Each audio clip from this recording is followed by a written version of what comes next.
Bonjour et bienvenue sur la mécanique universelle. Alors aujourd'hui nous sommes le jeudi 22 septembre. Donc hier je me souviens d'avoir dit que nous étions le mercredi 22 septembre. C'est pas un jour qui est toujours le même éternellement, mais j'ai dû me tromper, je pense, il me semble. Voilà, donc aujourd'hui nous sommes bien le jeudi 22 septembre 2022 et je continue mes lectures à partir de cet ouvrage, L'Utopie. Voilà. Dans la partie L'Utopie figure de la perfection. Euh, alors c'est un recueil d'extraits en lien avec les pensées utopiques, entre voilà, les idées qui proposent des visions d'un monde idéal. Voilà. En- je pense que le but de tous ces auteurs, c'est d'aller poser à l'horizon des images positives qui attirent l'humanité vers cet horizon. Et en fait, c'est un des tracteurs de l'humanité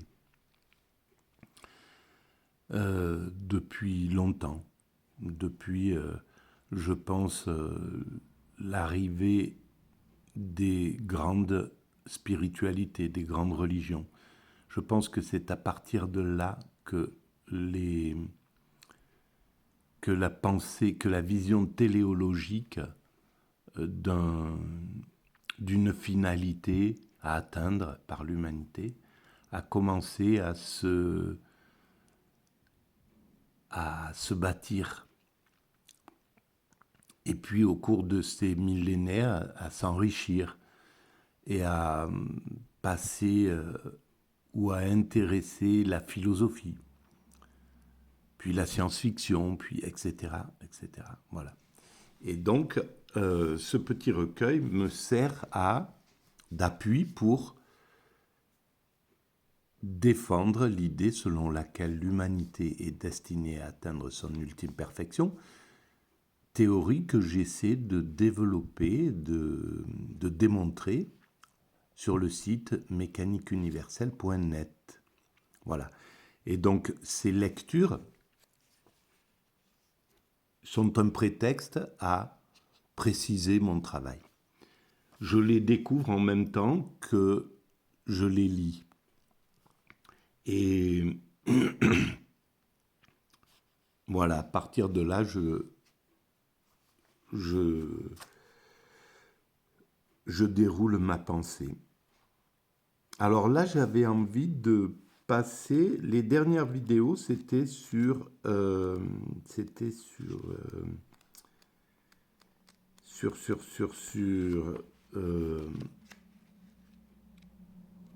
sur Robespierre. Et bon, tout m'intéresse en réalité. Voilà, après Robespierre, vers la félicité universelle, je pense que je vais, euh, donc j'ai vu l'âge d'or aussi, le communisme, tiens, pourquoi pas.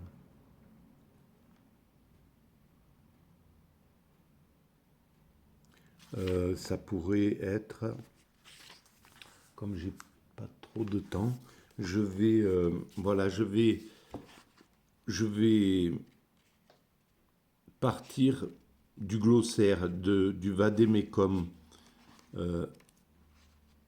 où il définit un petit peu des termes qu'on retrouve dans la pensée utopique. Nous avons vu l'âge d'or, l'idée de l'âge d'or, et là je vais prendre la lecture sur le communisme. Alors, je vais commencer ma lecture. À l'origine, le communisme désigne l'état social des gardiens de la cité décrit par Platon dans la République, caractérisé par la communauté des biens, des femmes et des enfants. Les femmes de nos guerriers seront communes à toutes, à tous. Bon, ça commence bien déjà. Les femmes, c'est des instruments, selon Platon. Voilà. Aucune d'elles n'habitera en particulier avec aucun d'eux.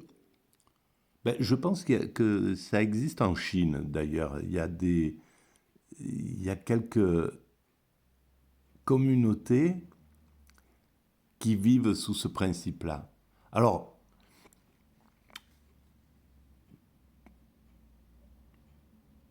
on ne peut pas se mettre à la place des autres, en définitive. On peut les écouter, leur poser des questions. Donc, c'est une vision qui, pourquoi pas, pourrait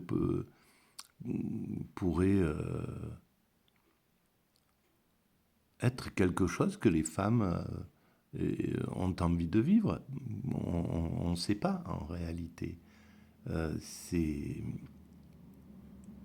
choses-là. Et je pense que que l'avenir sera à une meilleure écoute des autres groupes humains. Parce qu'en fait, on parle au nom d'eux la plupart du temps. Et il y a quelque chose qui ne va pas. Alors, voilà, si on interrogeait et si on tenait compte de ce que les autres disent réellement, si on avait interrogé les femmes dans les années 70, quand ils ont commencé à vraiment prendre conscience que les femmes étaient moins bien payées que les hommes, par exemple, pour un travail identique, etc. Et qu'on ait tenu compte de leurs réponses, eh bien, l'égalité, cette égalité, les femmes l'auraient déjà acquise depuis longtemps. Voilà. Et donc, la meilleure façon de vivre, de s'organiser pour les femmes, c'est elles qui peuvent dire réellement leur point de vue. Voilà. Et si on, par contre, par exemple,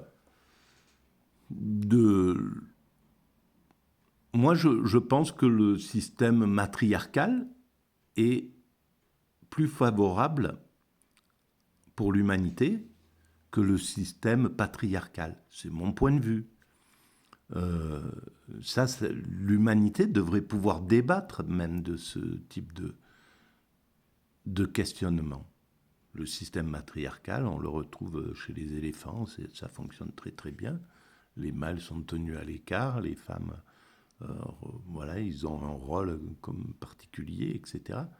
Et peut-être que c'est au lieu d'un système matriarcal, un système vraiment égalitaire, où l'ensemble du pouvoir est vraiment partagé. C'est d'ailleurs l'évolution, le chemin qu'a emprunté l'Occident. Et c'est peut-être ce qui fait sa force aussi. Voilà, le fait de partager le pouvoir, de tenir compte de la place de la femme dans la société, etc. Sans doute, et pour beaucoup, dans l'évolution de l'Occident à travers le monde. Voilà. Donc, mais ça, voilà.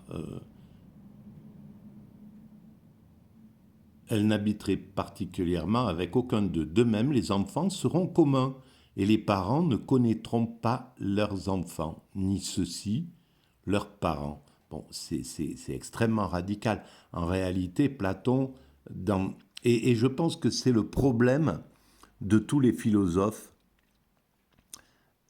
quand ils se mêlent de quelque chose qui est politique au sens sociétal du terme. De proposer des arts de vivre. À ce moment-là, on rentre forcément dans un... Pas forcément, mais on rentre dans un système qui peut verser vers une sorte de dictature, vers une sorte d'obligation, voilà, qui ne tient pas vraiment compte des vrais désirs de la société. C'est pour ça que je pense que les choses peuvent être proposées, mais c'est à ceux que ça concerne, aux concernés, de prendre des décisions, de discuter, de dire, bon, peut-être ça serait bien pour nous, etc., etc. Ou le peuple, si ça interroge l'ensemble du peuple, etc.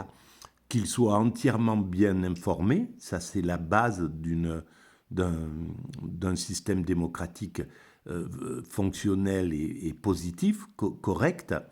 Le peuple ne doit jamais être manipulé, ne devrait pas être manipulé. Il devrait être très très bien informé par un système médiatique parfaitement indépendant qui n'appartienne pas à un groupe ou à un autre, pas aux politiques, qui n'appartiennent pas aux oligarques, qui n'appartiennent pas au marché, qui appartiennent à l'ensemble du peuple. Voilà. Et qu'il soit tout à fait délié de ces puissances-là, des dominants par exemple, complètement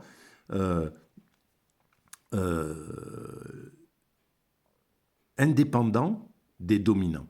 Et si les médias étaient indépendants des dominants, il n'y aurait pas de guerre.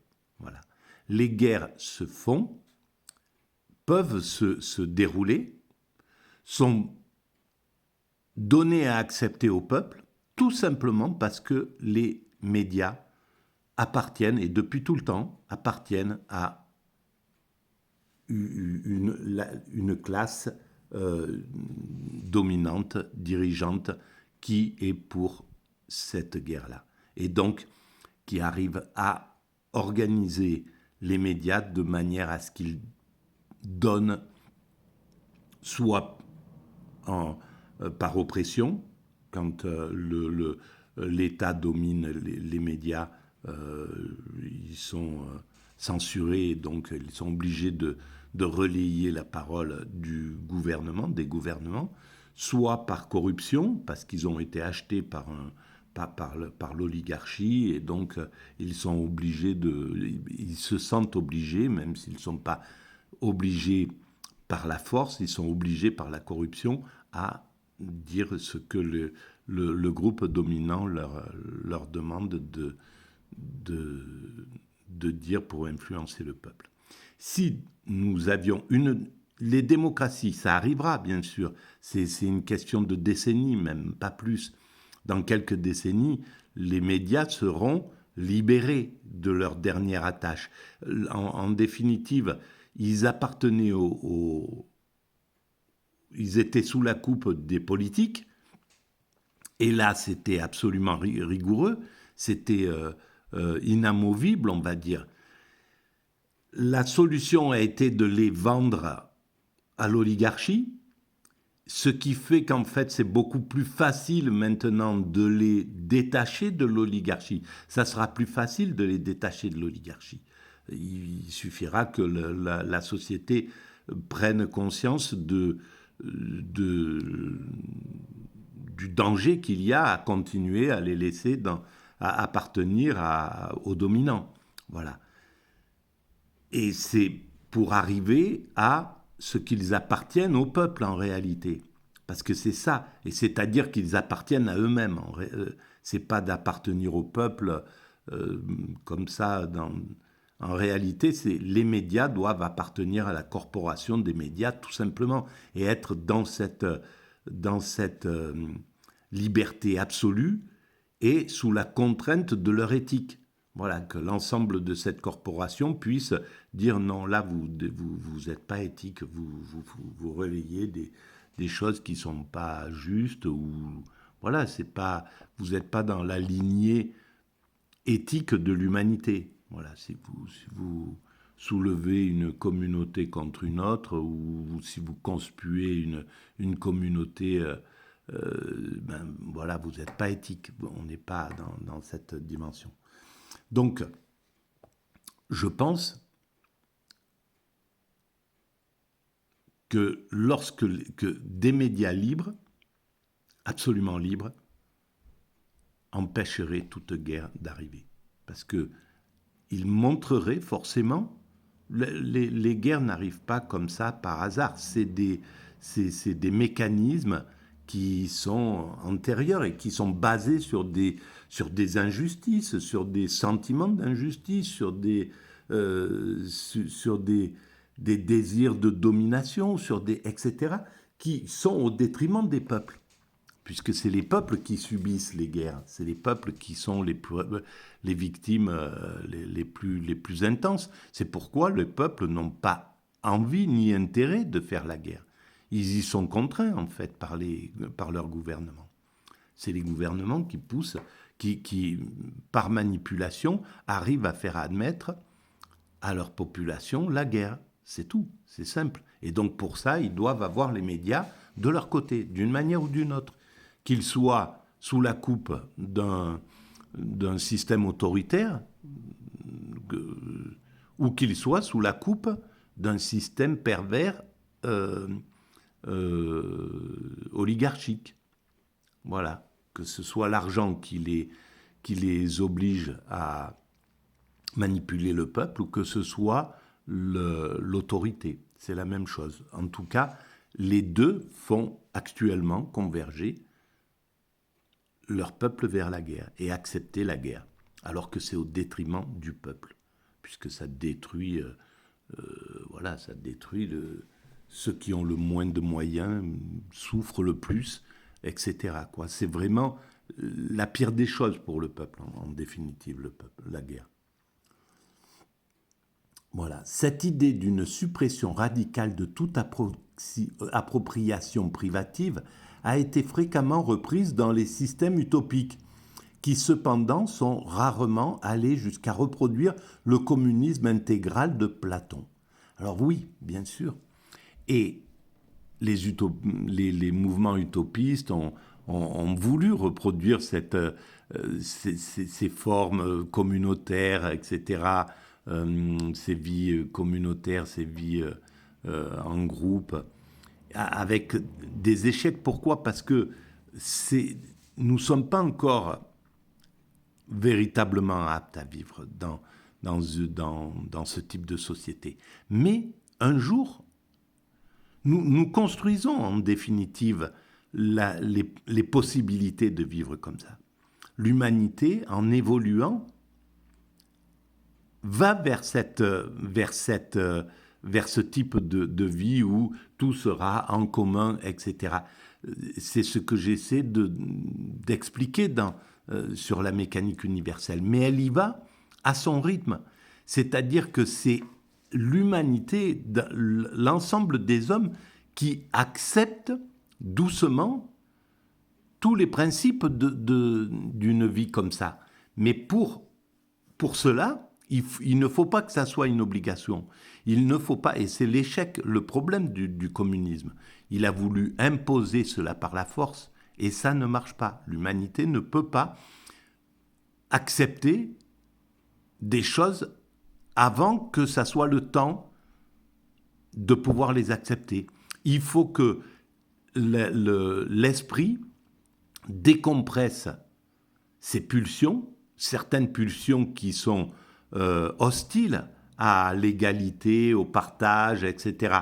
Toutes ces pulsions-là doivent progressivement, l'égoïsme, le désir de dominer l'autre, tout un tas de pulsions humaines classiques, le fait d'avoir l'ambition, le désir de puissance, le désir de commander, etc. Toutes ces pulsions-là, progressivement, sont en train de se radicaliser, sont en train de s'adoucir. C'est la première étape pour arriver à quelque chose d'égalitaire.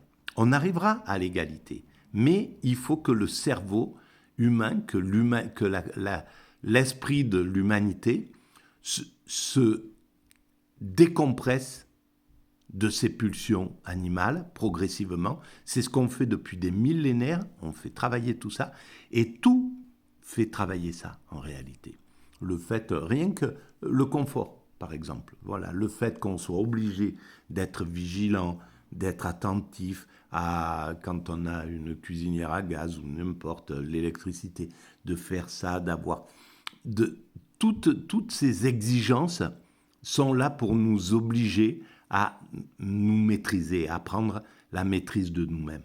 Et progressivement, on arrivera à un moment où l'esprit se sera tellement décompressé, l'ego aura tellement diminué qu'il pourra accepter, qu'il acceptera tranquillement l'égalité, le partage absolu, le fait que tout soit mis en commun, que plus rien n'appartienne à personne, donc qu'il n'y ait plus d'envie d'avoir mieux que l'autre, puisque tout sera posé gratuitement et les hommes pourront circuler aller de... Donc on arrivera à cet état. Ça, c'est ma conviction, c'est le travail que j'essaie de démontrer. Mais je parle d'un temps que les moins de peut-être 1000 ans ne pourront pas connaître. Peut-être que ça prendra encore 200, 300, 400, 500, 1000 ans, 2000 ans, peu importe. L'humanité, elle a son chemin, elle avance, et on va vers cet état, mais il faut y aller à son rythme. Voilà, un rythme qui est supportable pour l'humanité. Et ça ne va pas avec les dictatures. La dictature veut imposer un rythme, et ça ne va pas. Et malheureusement, le philosophe utopiste a cette tendance. C'est quelque chose qui est, parce qu'il est pressé, il veut voir si c'est une réalité, il veut voir si ça peut se faire, il est pressé. Et là, c'est le problème majeur. Et Platon était dans cette veine. Voilà. Donc je continue. D'ordinaire, il se borne à remplacer la propriété individuelle des biens par une propriété collective ou étatique, ces systèmes utopiques. Et encore, ne s'agit-il au fond que d'un détail, non de l'essence ou du critère de l'utopie. Un détail, puisque le communisme n'est pas la conséquence d'une certaine manière d'envisager la perfection, et qu'il existe par suite de nombreuses utopies, d'où il est absent. Un détail qui n'est d'ailleurs apparu caractéristique qu'au XIXe siècle, à l'époque où la sacralisation juridique de la propriété privée le faisait apparaître comme aspect le plus manifeste de l'opposition au système existant. Et c'est clair que le problème de la propriété privée, on le voit maintenant. On le voit là, les grandes des sociétés, des milliardaires peuvent acheter des terres. Il y a quelque chose de totalement indécent quand on y réfléchit. Voilà, un système, ça va avec un libéralisme moral, avec un libéralisme éthique, avec un libéralisme social, mais ça ne va pas avec un ultralibéralisme. Un ultralibéralisme ravage tout. Voilà, et là depuis 30 ans, il s'accapare tous les biens publics. Là, il y a un problème d'eau, par exemple. Quand c'était quand le système de l'eau appartenait au peuple, il était réparé, il était entretenu, etc. Quand il a été vendu à des compagnies privées, c'est le bénéfice qui compte. Le fait d'entretenir le système, c'est des pertes. Donc ça ne fonctionne pas comme ça. Voilà, il y a des choses qui sont naturellement, qui doivent appartenir au peuple. Les énergies, les communications, les transports, etc. L'école, la justice, les hôpitaux, etc., la santé, ça doit appartenir au peuple. Dès qu'on sort de ces mécanismes-là, on est confronté à la vénalité d'un système privatisé, ce qui est normal, hein, c'est légitime. Il faut qu'il soit... mais c'est au détriment du bonheur du peuple. Tout simplement parce qu'une société privée doit faire des bénéfices, doit chaque année augmenter son bénéfice, etc. Il y a tout un tas de choses qui sont pas les meilleures, quoi. Voilà. Et ça, une société, quand le libéralisme a gagné sur le communisme, il est parti dans la toute-puissance. Donc c'est pour ça qu'il a commencé tout de suite et rapidement à privatiser tout un tas de choses, etc., à s'accaparer, à vendre en fait les biens publics à leurs amis, etc. Voilà. Et donc, c'est légitime, c'est un principe basique animal, c'est-à-dire quand le dominant chez les primates quand le prétendant renverse le dominant, ou le dominant renverse le prétendant, donc il a un moment d'euphorie, de toute puissance, où il va courir dans tous les sens, il s'en fiche s'il ravage les petits, déjà quand il est en combat quand les dominants sont en combat, ils ravagent, ils peuvent piétiner les bébés, les femelles, etc. Ils s'en foutent. Ils sont dans leur système. Donc un système compétitif violent, comme on a connu l'ultralibéralisme, se comporte exactement comme ça. C'est pour ça qu'il ravage, qu'il maltraite le peuple, qu'il maltraite les peuples. C'est juste un principe basique. Nous sommes des primates et nous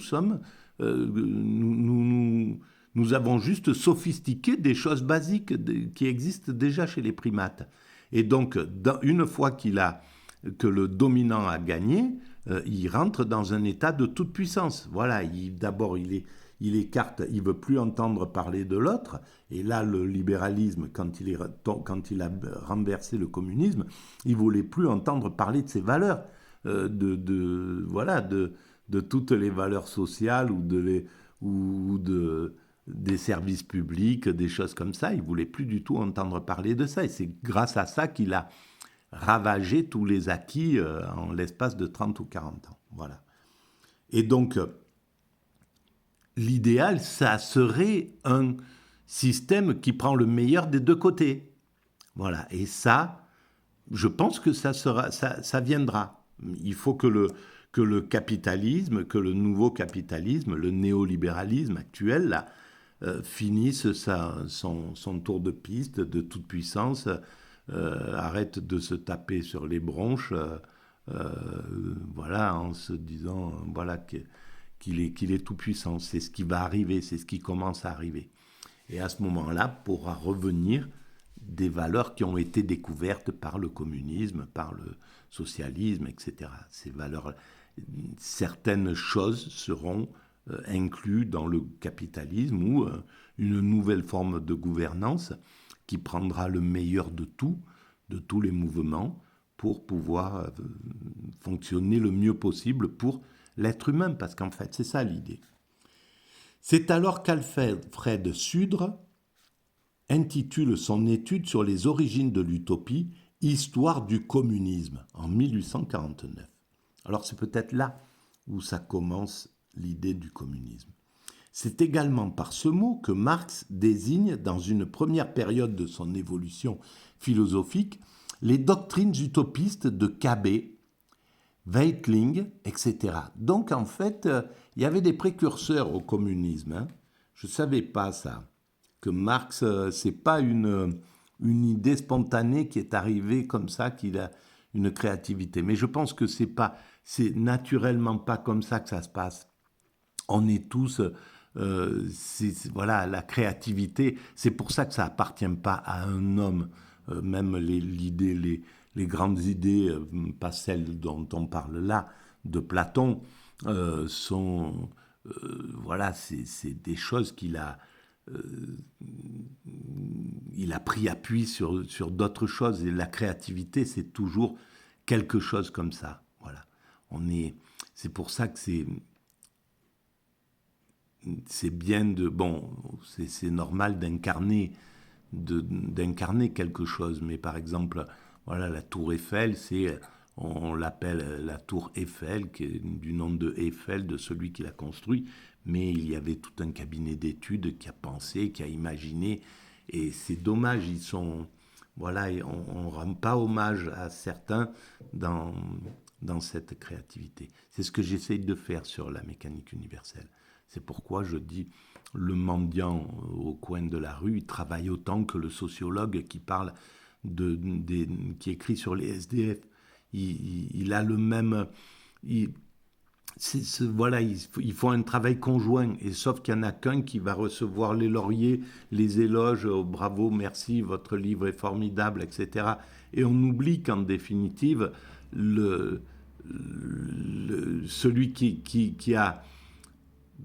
par son exemple de souffrance, par sa souffrance, était là à travailler le système empathique de ce sociologue et l'a poussé à faire ça. Donc normalement, on devrait parler du travail conjoint. Voilà, c'est un patron et ses employés qui font tourner une usine. Et on ne peut pas dire Michelin, et voilà tout ce qu'il a réussi à faire. Bien sûr, Michelin, il avait l'ambition, la force, etc., toutes ces choses-là, mais c'est un travail commun qui a permis ce truc-là. Donc, l'idée du communisme est très intéressante dans ce type d'idée de pensée. Donc, je continue. Ce n'est que par la suite, notamment avec l'idéologie allemande, 1846, que le terme communisme va acquérir dans la doctrine marxiste une signification spécifique en lien avec sa conception de l'histoire. Le matérialisme historique discerne dans celle-ci une succession de phases, chacune d'elles caractérisée par l'affrontement entre une classe économiquement et donc politiquement dominante et une classe dominée. Voilà, et ça, on peut arriver à dépasser ce type de combat. Alors peut-être, s'il y a encore un combat de classe, c'est parce qu'il existe là. C'est entre les riches et les pauvres, c'est plus entre les ouvriers, oui, même si ça l'est, mais on est dans un combat. Mais ce qui permettrait de sortir de ce combat, c'est d'éclairer le fait que nous travaillons, que c'est un travail commun qui permet l'évolution de l'humanité. Et si on voit ça, eh bien, les écarts, on les accepte, les écarts entre riches et pauvres, puisqu'on sait que c'est moteur pour l'humanité, mais on les resserre au lieu de les laisser s'envoler comme le néolibéralisme l'a fait. Voilà. Il n'y a pas de raison que les écarts entre riches et pauvres s'augmentent, ça va à l'envers de l'évolution humaine. L'évolution humaine est là pour resserrer ces écarts-là. On les accepte, on développe l'idée que c'est un travail conjoint entre dominants et dominés, si on veut, mais que c'est un travail conjoint, qu'on peut le faire de façon fraternelle, respectueuse, à partir du moment où les dominants acceptent l'idée qu'il faut qu'ils partagent, qu'il faut qu'ils tiennent compte du peuple, qu'il faut qu'ils aient de la bienveillance envers le peuple, qu'il faut qu'ils aient une idée de l'évolution plus généraliste, plus englobante, etc., etc. Donc je continue. L'actuelle phase capitaliste est marquée par l'affrontement de la bourgeoisie et du prolétariat, incarnation ultime de l'aliénation humaine. Elle débouchera nécessairement, du fait du mouvement même du capital, sur une phase socialiste transitoire, au cours de laquelle l'État prolétarien se saisira de la totalité du pouvoir et des moyens de production. On n'est pas arrivé à cet état-là. Et ce n'est pas non plus ce qui est complètement souhaitable. C'est pas, voilà, on a vu l'échec du communisme à ce niveau-là. Le collectivisme, c'était trop tôt pour être admis par la conscience humaine, par les pulsions humaines.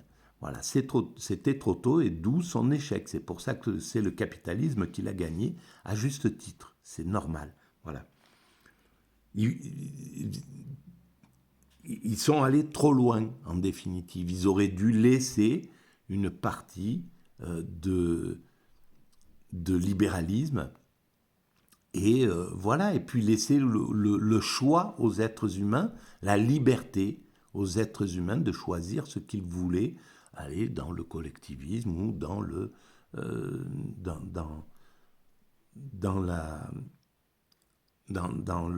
la propriété, dans l'égoïsme, en somme, ou dans l'individualisme, on va dire. Au cours de cette dernière étape seront réunies les conditions du passage à ce qui constitue l'aboutissement de l'histoire, ou plutôt de la préhistoire humaine. Ah, le communisme, bonde de l'humanité, du règne de la nécessité dans le règne de la liberté. Engels.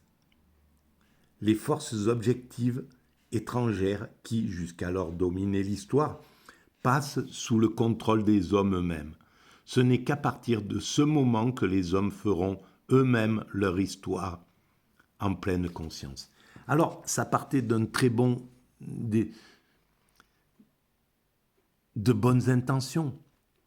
Mais pour lutter contre la surdité du système, ces propositions de Engels, de Marx, etc., de tous ces mouvements socialistes, communistes, anarchistes, etc., sont partis dans le sens inverse, par la violence.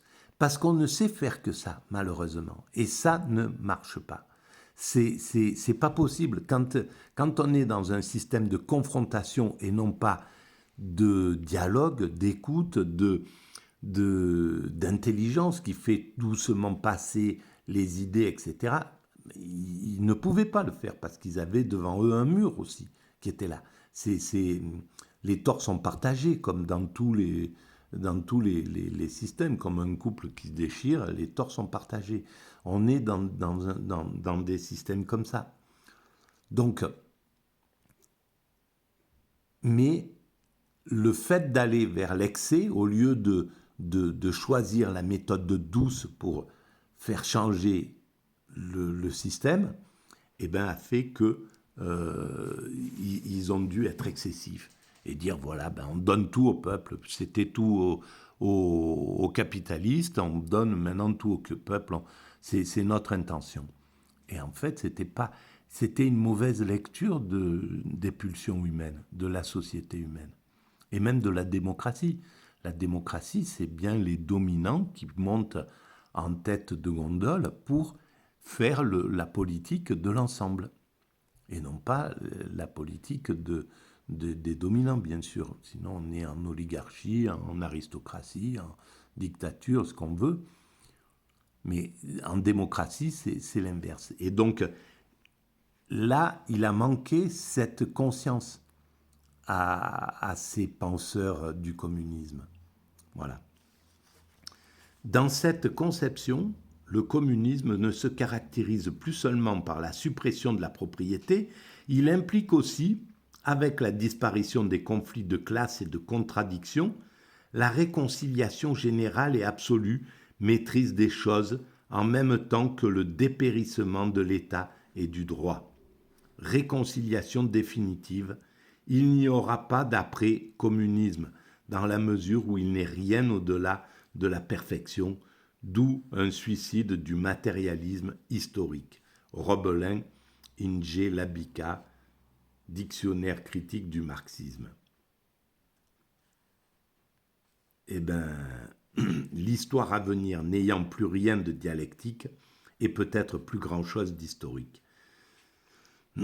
Voilà, c'était, oui, utopiquement, je comprends, j'imagine même l'exaltation dans laquelle Marx, Engels, quand ils se rencontraient, parlaient de ça, imaginaient cette vision future de l'humanité, devait être dans ce type d'exaltation, de découverte, c'est extraordinaire, mais et c'est ce qui les a mis dans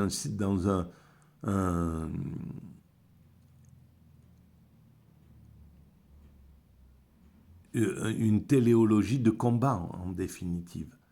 Alors que ils n'ont pas pu tenir compte de l'humain, de la possibilité d'ingérer les choses, les évolutions. Et même le système dominant ne pouvait pas naturellement accepter de perdre ses prérogatives comme ça, de perdre son pouvoir, de perdre ses propriétés, comme ça, du jour au lendemain, sans broncher. C'était pas possible. Donc c'était bien par le dialogue que ça devait passer. Mais pour ça, il fallait que les choses soient équilibrées. Si le pouvoir totalisait l'ensemble de la parole, et c'est ce qui se passait, les dominants à l'époque, en 1850, avaient tous les médias, pareil que comme maintenant. Donc le peuple il ne pouvait pas être entendu, il ne pouvait que crier, que hurler pour être entendu. Il n'avait le choix que la violence pour pouvoir se faire entendre. C'est ça qui est aussi... Je ne comprends pas comment on ne prend pas conscience de ces mécanismes-là. Pour assouplir la surdité des dominants et pour adoucir la violence des révolutionnaires, du principe révolutionnaire. Voilà, comment on ne peut pas faire converger ces deux choses pour éviter la surdité, la violence, le tabassage des révolutionnaires et la castration du peuple qui doit ravaler sa colère et attendre un moment plus favorable pour renverser le système. Pourquoi on est à ce niveau-là et pourquoi le dialogue n'arrive pas à passer? Et même quand il fait semblant de passer, c'est juste du pipeau, quoi. Il dit « je vous ai compris », mais il n'a pas envie de bouger. Voilà, il est fier d'avoir mis une chape de plomb sur la tête de son peuple et en attendant jusqu'à la prochaine. Voilà, et c'est complètement aberrant, quoi. C'est le système primate basique. C'est d'ailleurs cette perspective d'une entrée dans l'immuable qui a conduit certains à juger, à l'instar de Paul Tillich, que le marxisme n'avait jamais pu écarter de soi le soupçon d'une foi cachée dans l'utopie. Bien sûr qu'il est dans l'utopie. Mais l'utopie, c'est une utopie réalisable, mais du moment où elle va trop loin, où elle veut imposer par la force quelque chose, c'est une utopie dangereuse. Voilà. Une utopie positive, je dirais, c'est une utopie qui tient compte de l'évolution du caractère humain, qui tient compte de l'évolution de la conscience humaine, qui comprend qu'il faut du temps, laisser du temps au temps pour arriver à cette finalité, qui ne sert que à éclairer le futur et non pas à proposer de